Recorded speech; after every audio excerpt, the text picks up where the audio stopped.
So here we are exploring and expounding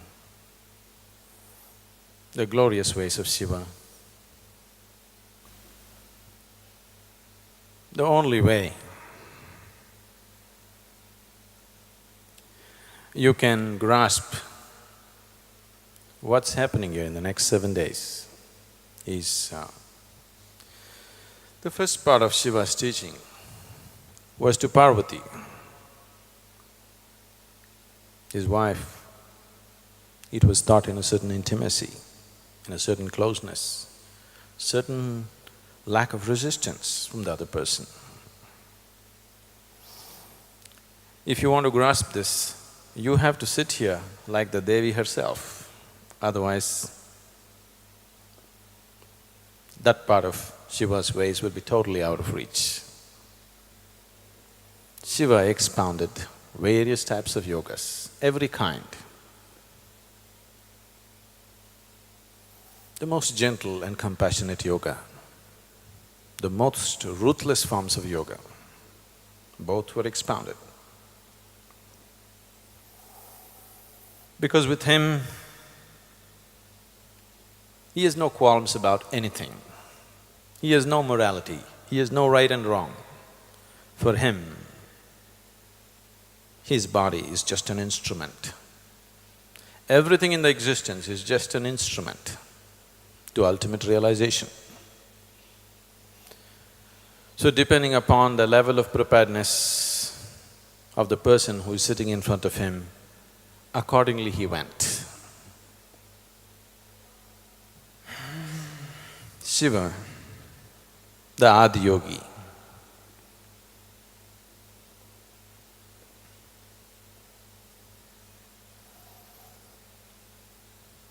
came to an inner state of stillness, where if he closes his eyes, he can sit like this till the end of the world. Simply he sat. Himalaya, many of you just went there and came. The mountain is personified. The king of Himalayas had a daughter whose name was Parvati. So Himalaya and Parvati came and started serving Shiva where he was sitting and meditating. After many millennia, he opened his eyes and blessed Himalaya, and then he saw Parvati. Then he told Himalaya, it is improper for you to bring a woman where there is an ascetic, you take her away. Immediately, Parvati said,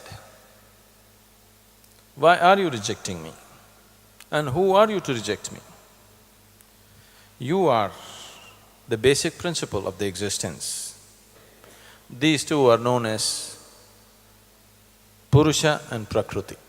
Purusha is the masculine, Prakriti is the feminine. Prakriti also means nature. Purusha is the fundamental principle, Prakriti is creation. You are Purusha, but without Prakriti, there is no action in you.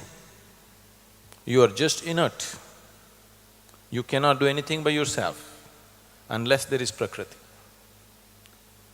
Shiva said, I can dismiss and dissolve Prakriti right now. I created it, if I want, I will dissolve it this moment. Don't talk to me all this nonsense, you go. Then Parvati said, if you have so much power that you can dissolve Prakriti, why are you doing this asceticism? And why are you sitting in these mountains? These mountains are Prakriti, the air that you breathe is Prakriti, the sky is Prakriti, everything is Prakriti. And if you dissolve this, you will have no role to play, you will just become inert, absolute emptiness which you are. He liked the argument and the spunk in her, but he still pretended to be very angry and asked her to leave. She refused to leave. She has been performing immense austerities to become the wife of Shiva. She was completely determined and focused. Her only focus was this single point agenda she was going on. Then people interfered and Shiva decided to marry her. He married, but there was no involvement. He still lived as an ascetic. She was beside him, he accepted her, but he still continued as an ascetic. How will she find fulfillment as a woman? So she was desperate to have a child. So when Shiva was not there, when she was having bath on the banks of Kanti Sarovar, where some of you happen to go this time, she took out the sandal paste that she had smeared on her body, plus a little earth, and formed a little boy out of it and infused life because she wanted to enjoy the child, because she's been cursed to be barren. And Ganapati was born. Shiva was in the mountains meditating. After about 12 years' time, he came back. By then, Ganapati has grown into a 12-year-old boy. Parvati was having bath, so she had asked Ganapati to watch out so that nobody comes this way. He was standing guard for his mother. Shiva came. He was in a certain mood, he was just walking in. After 12 years, he's walking into the house. Ganapati stopped him, said, "You cannot enter." He asked, "Who are you?" He said, "It doesn't matter who I am, you cannot enter." Shiva just took his axe out and chopped his head off. So the boy fell dead. And Parvati came from a bath and saw her son dismembered. She just went into such sorrow and angry with Shiva, she said, "You have to do something." Then he just came home and he killed his own son and now his wife is angry, you know.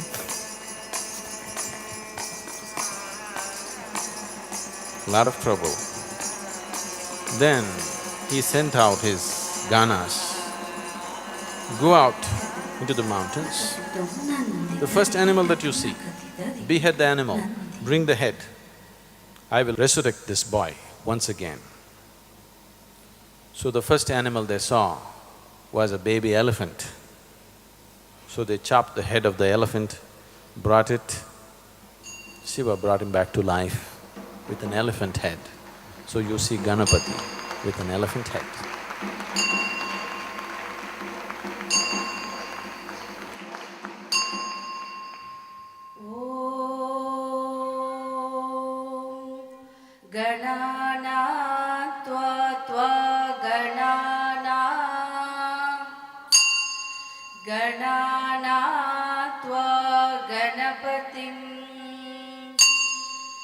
गणपतिं त्वा गणाना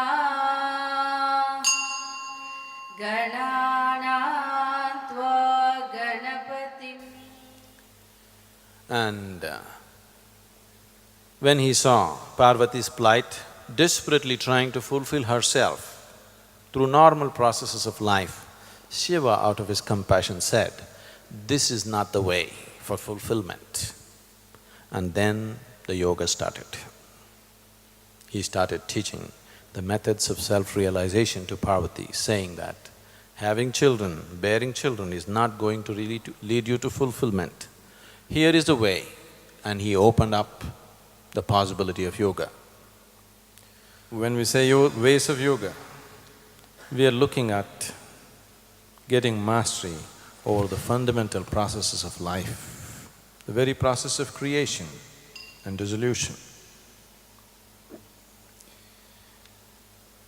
In great detail and in such gentle ways, Shiva went about expounding the ways of yoga to Devi. The sutras, the yoga sutras of Shiva are such that almost in every sutra, he refers to her as the resplendent one, the gracious one, the beautiful one. So you need to understand that this teaching transpired between two people with utmost intimacy. Intimacy should not be understood as sexuality. Intimacy means there is no resistance. There is no need to fight through this person. This person is absolutely open to whatever is being offered. So it in such a state that these sutras were offered. So the sutras will be so subtle, so gentle. A thinking mind, an arguing mind will wonder, will such a thing work? But it worked miraculously for her, and she became fully realized. Here, if we have to expound yoga in Shiva's ways, you have to really sit in my lap, absolutely no resistance. Either you have to sit here like a Devi, or you have to sit here as a child. If you can't do this too, you just have to enjoy the party. We'll make sure the party is good. Shiva repeatedly referred to Devi as the resplendent one. So, you must be that way. You must dress that way, you must be that way so that I can refer to you that way, okay?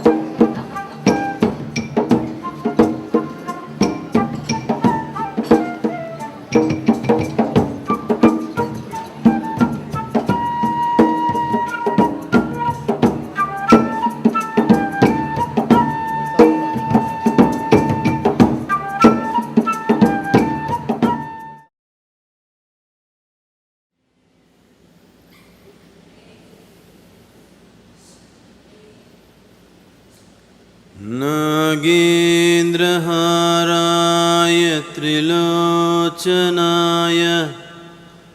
भस्माङ्गरागाय महेश्वराय नित्याय शुद्धाय दिगम्बराय तस्मै नकाराय नमः शिवाय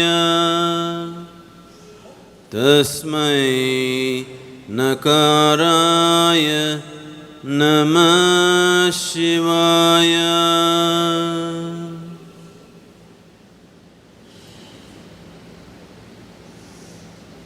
When we say Shiva's teachings, we need to understand that we are not talking in terms of philosophies or ideas.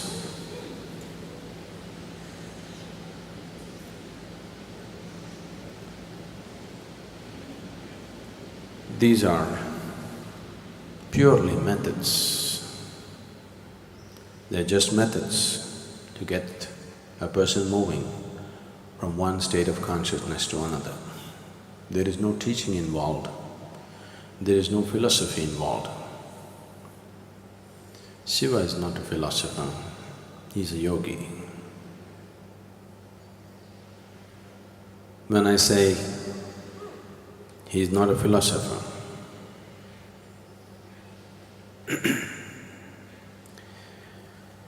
see, it's very easy to be philosophical. In fact, the less you know, the more the chances that you will become philosophical. It's very easy to become a philosopher. You just have to read a couple of books and misunderstand them. You can become a philosopher. The reason why you're talking about something that is written in a book is because you have not perceived, grasped life in any depth. If you had even read a single page of this vast existence, all your life you would be talking only that. There wouldn't be time to talk about anything else. So Shiva is a yogi, purely existential, not philosophical, not intellectual. This is not something that you can understand. This is not something that you have to be convinced about. This is not something that you have to agree with. This is something that you learn to relate with. If you can relate to it and experiment with it will do miraculous things for you. You could become as blissful as Devi became, that she just went mad as a March hare and romped about the mountains for many millennia. We'll curtail the time for you, but we got the mountains, we got the madness, we got everything. As he started expounding the various dimensions of yoga, Devi took on various forms. She became love, she became compassion, she became anger, she became fury, she became deadly, she became very pleasant, she became unpleasant, she took on every kind of form that could happen within the human consciousness. As she took on these forms, they went from the subtle to the more and more intense kind of forms. As Devi took on various forms, the seasons changed, the atmosphere in the world changed, because she is the Shakti, the basic energy behind the existence. As she went into many phases of her consciousness, everything around changed. And then he brought her to a state to make her realize all this is just a play of energy. She is none of these things. What she is beyond all these forms that she can take. And to harness that energy and make it happen the way it should happen is the science of yoga. And the explosion of yoga started.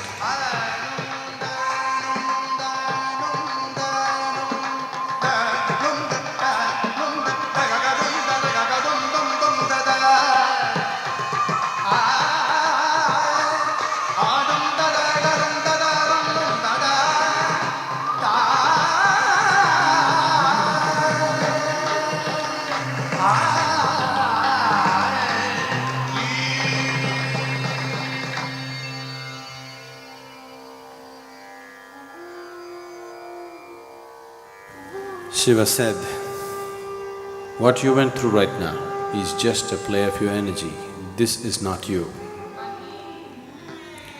Then Devi asked, how do I realize that this is not me? Then Shiva gave her a simple process.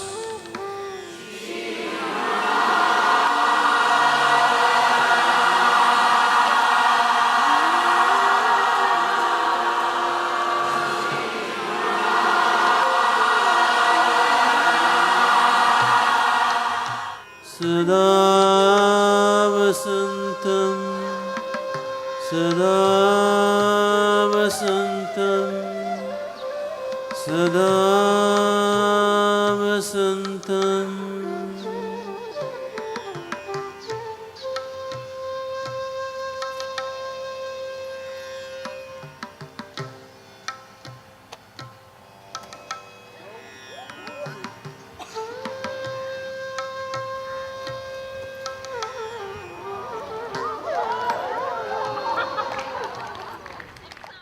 The dancer who is here, her name is Nataraja, probably most of you already know.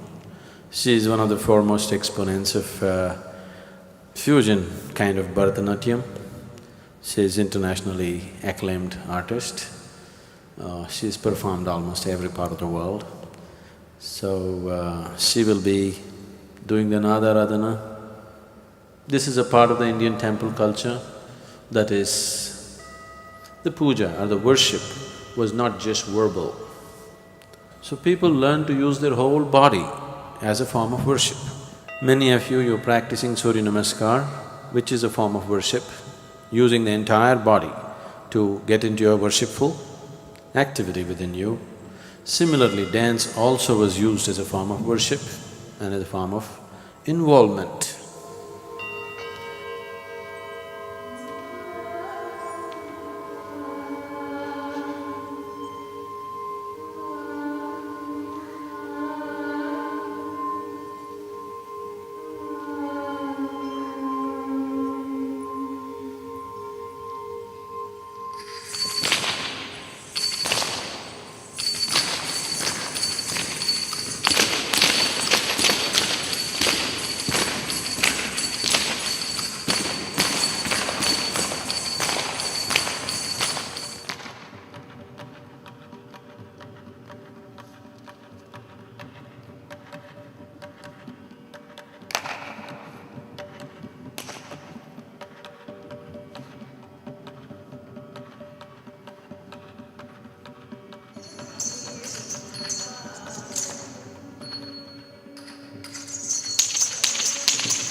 You said, until you explode, I'm not your guru, I'm just your friend.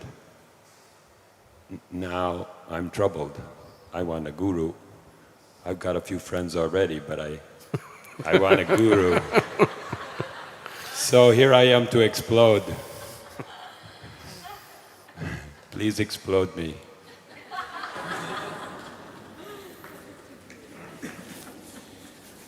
So, I want you to understand, you're sufficiently packed with explosives, every one of you. Only thing is, some of you have kept it so damp it doesn't light up, or some of you don't know where the fuse is. So, I can easily light it up. If you're damp, we can dry you. The weather's cloudy, it is not assisting, but I can dry you up and light you up. You just have to allow it. So right now, you don't know how to allow. If I say, allow me to do it, haven't I allowing you? I came for the program, I'm sitting here, what else am I supposed to do? So you don't know what it means to allow. So right now I'm telling you, just be involved. Absolutely. Involvement does not mean, Shiva. That's not involvement. You just go, simply go. Total involvement. Like, this is the last thing that you're going to do in your life. Like that you must do everything. Every breath, every step, every word, every act. You must do it like this is the last thing you're going to do in your life. With that involvement if you do, I'll explode you. Because you're packed with explosives, every one of you. I don't have to, put any explosives into you, you are sufficiently packed. But damp or hiding the fuse. You don't know where the fuse is, you don't know how to light, you don't have a matchstick. I have all the fire you want. If you just show some involvement, we will explode you.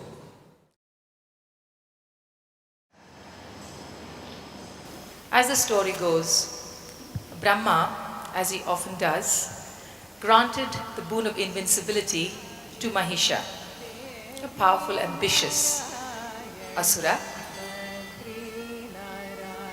Except Brahma said, I can't give you immortality. So Mahisha thinks and says, make me invincible to any god and any man except a woman. And so when Mahisha begins his reign of terror, Shiva and Vishnu congregate. They not just chastise Brahma, but they also say to themselves, our wives are really too gentle to take on this brute. So we have to create a new divinity, a mighty force whose energy will be as swift as an arrow, unafraid, who will rush forth to shatter any obstacle. She will be the best of us, Shiva says. And so is created Durga. Tonight's presentation is called Andari, one of the many names that Durga is given, another being Ishvari, the wife of Isha, Shiva. The first scene in Andari describes the goddess as world mother, and as in one of the old epics, she is described as a giant female spider who spins the world as her web from her body. The world is created and she watches with great joy at her creation. But then slowly the dark forces prevail.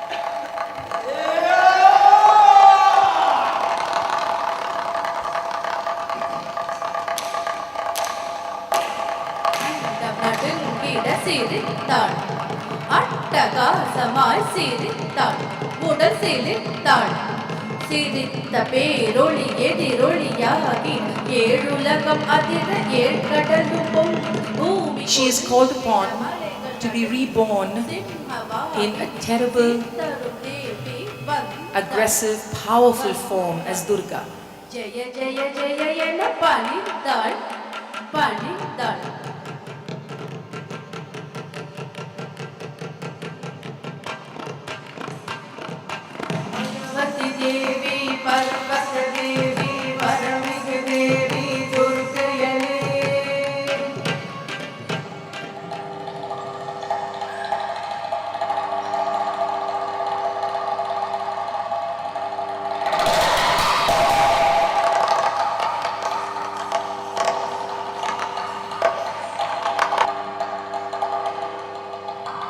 In the great battle that lasts for 10 days and 10 nights, Mahisha is ensnared and victory. The goddess is led in a great procession to the ocean where she is immersed, and everybody waits for her return into their homes the next year.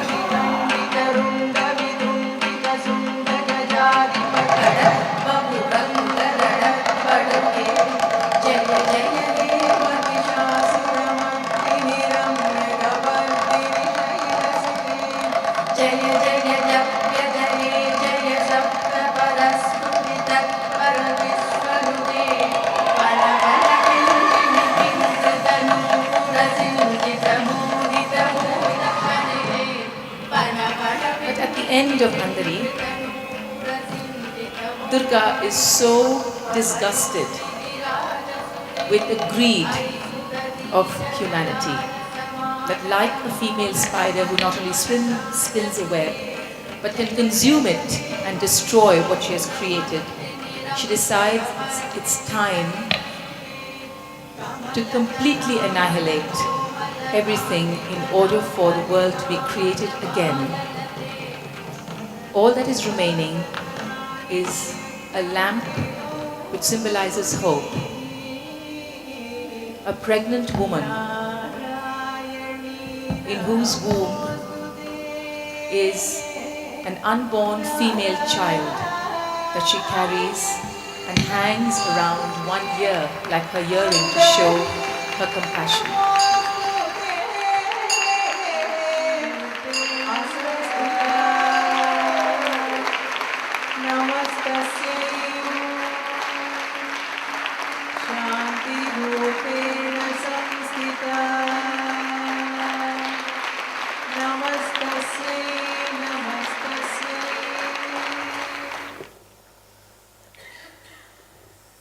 Now that Anita gave us a fantastic display of Durga,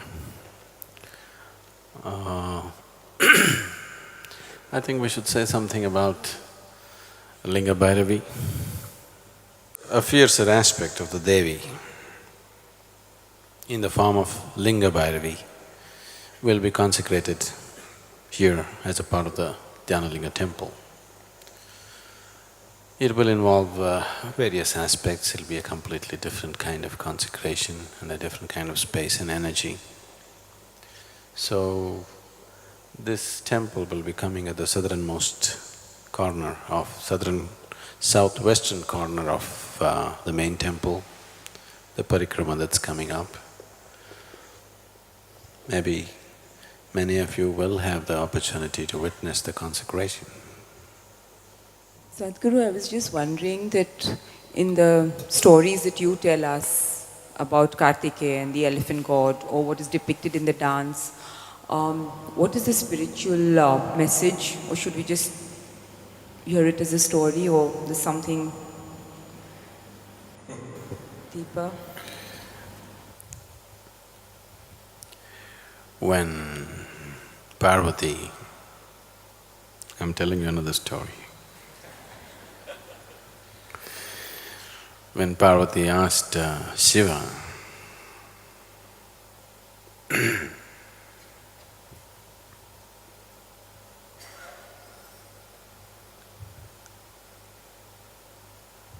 of the spiritual significance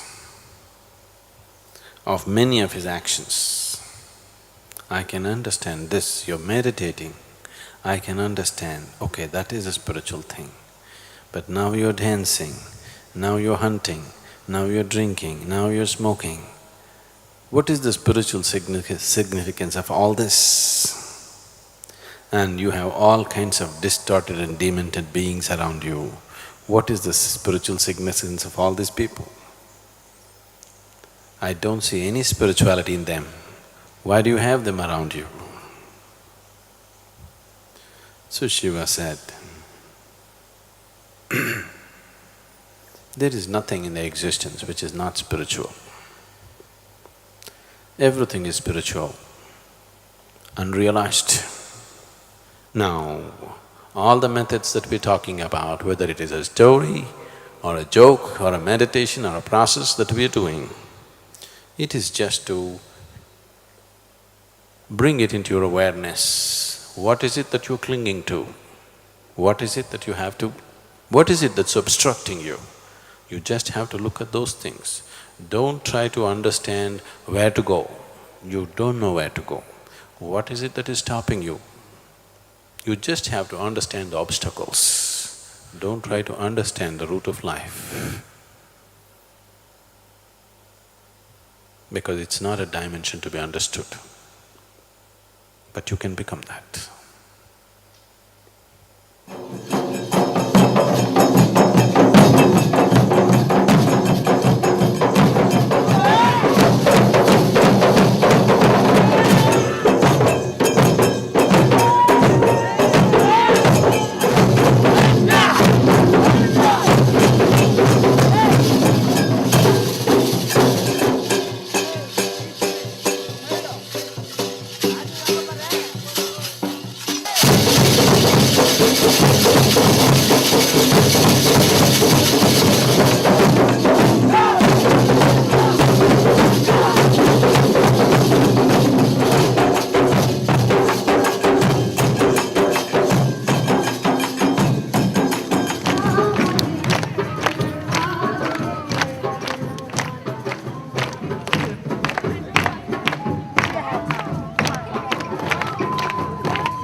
Now,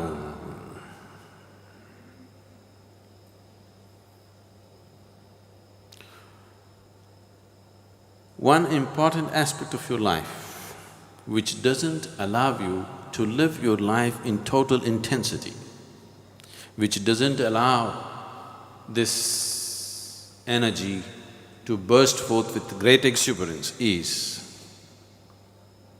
self-preservation. Self-preservation means constantly battling against death, yes? The instinct of self-preservation means constantly battling against death. Or in other words, it is the presence of death constantly there, every moment of your life, whether you're conscious of it or not conscious of it. Every moment, the presence of death is there, which makes you restrained about everything. If death was not there, as it's been removed for you for these 7 days,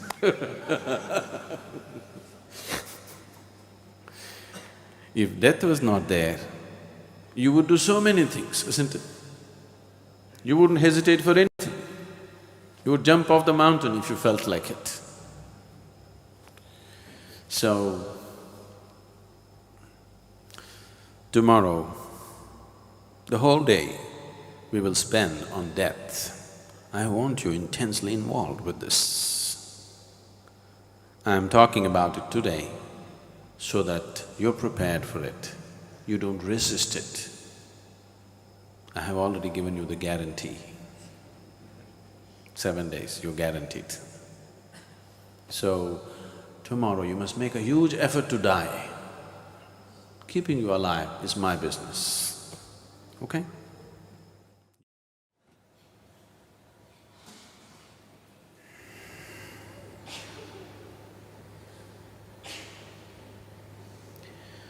The greatest calamity of the human mind is that it is against death. Because the moment you reject death, you also reject life. Either we can refer to this process that you're right now going through as life, or we can refer to this process as death. It is happening. One day it is going to be complete. But the very word death has brought so much fear into people simply because of a complete misunderstanding about the very nature of what it is. The way most people have treated their body, suppose somebody offers you a deal, you drop this old body, we'll give you a new body. Won't you make the deal? You'll make the deal, isn't it? So, you're not afraid of losing the body, that's not the issue. It is the personality, it is your ego which is so afraid of losing itself. Where is your ego located? It's in every part of your body. I'm talking the physical geography of the ego. It's everywhere, but its main location is in the face. So right now, we want to deface you a little bit. For today, you should not be able to look at your face, nor should anybody be able to look at your face. For that we have a device.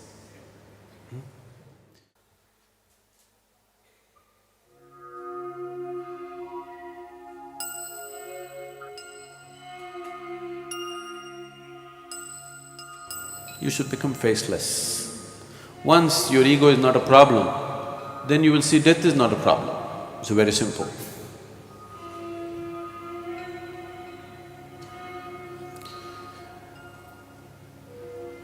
Death is a cosmic joke. If you get the joke, when you fall on the other side,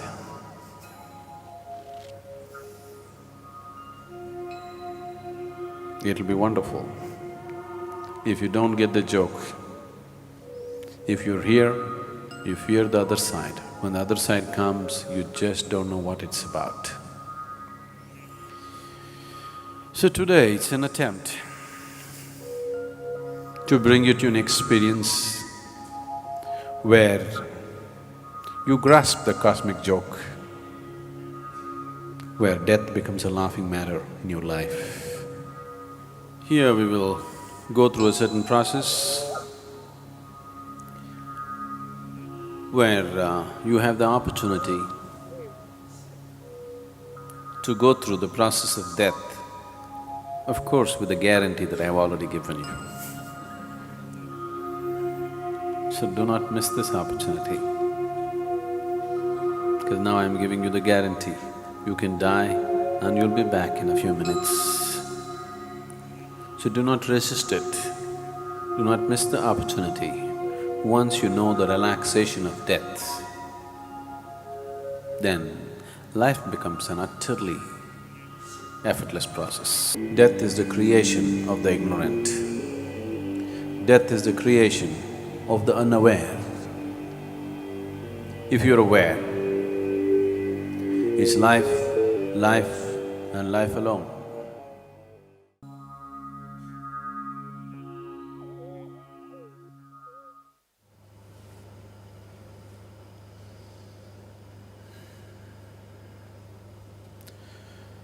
Shiva is a god who should not be named, because to name him is to limit and curtail him. At the same time,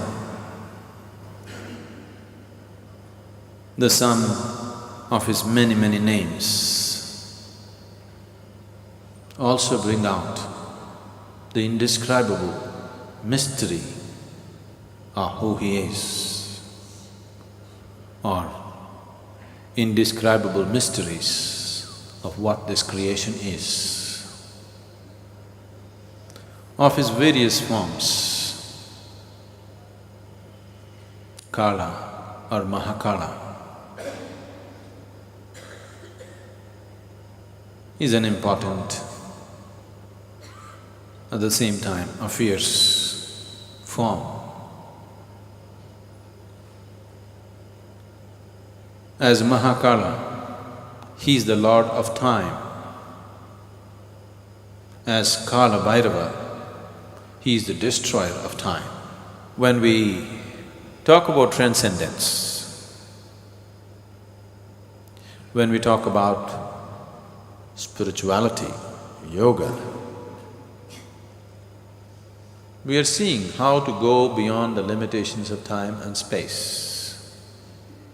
Because time and space belongs to the physical plane of the existence. Once you aspire to be spiritual, what it means is you're aspiring to be something more than the physical. Once you're something more than the physical, that means you're aspiring to be beyond the limitations of time and space. It is only the foolish, it is only the ignorant who will try to stop the process of death. The aware, the enlightened are seeing how to make death into a tremendous opportunity to move from one dimension to another. Anyway, nature is releasing you from the physical. If you do it with the right sense of awareness, that could become your ultimate liberation too. Here today, Santosh will present a certain dance piece on Mahakala.